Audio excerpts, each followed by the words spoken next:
अस्सलाम वालेकुम। अच्छा रिस्पेक्टेड स्टूडेंट्स, आज जो हम डिस्कस करने लगे हैं इनडेफिनिट टेंसेस के नेगेटिव सेंटेंसेस, मनफी जुमले हमने कैसे बनाने होते हैं।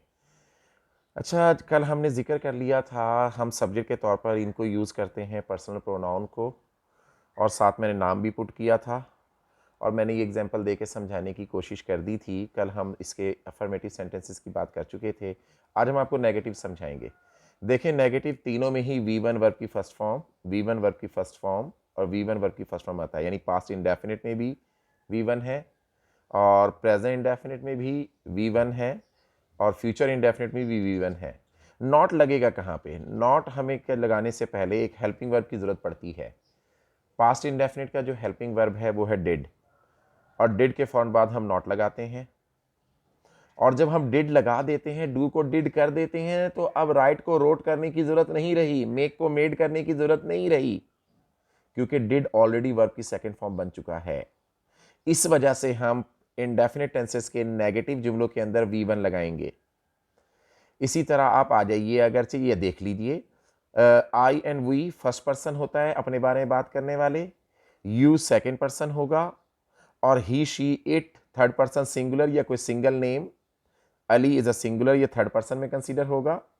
इस तरह दे, और ये मैंने ज्यादा नाम रख दिया अली एंड आलिया, तो ये क्या हो जाएंगे? ये थर्ड पर्सन प्लूरल यूज होंगे।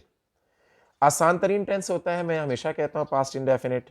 अच्छा देखें, I did not write a letter, we did not write a letter, you did not write a letter, he did not write a letter, she did not write a letter, it did not make a noise, Ali did not write a letter, they did not write a letter, Ali and Alia did not write a letter।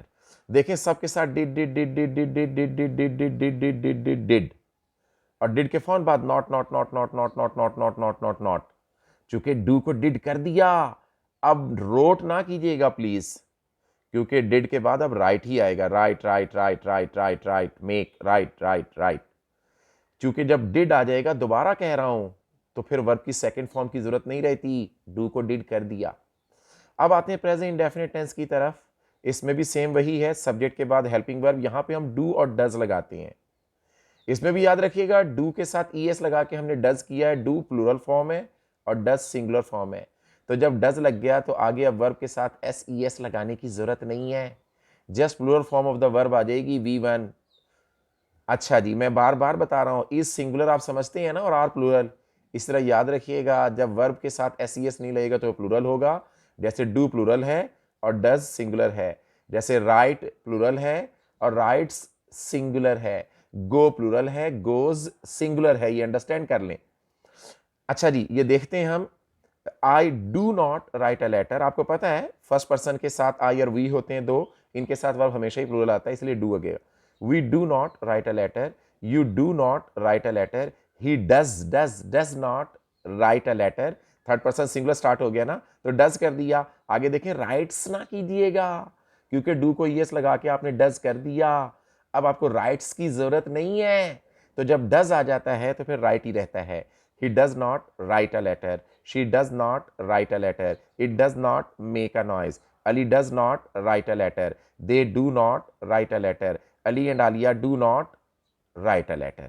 तो ये third person singular जो थे यहां तक, उनके साथ does, दे से दोबारा प्लूरल स्टार्ट हो गया, तो do not and do not.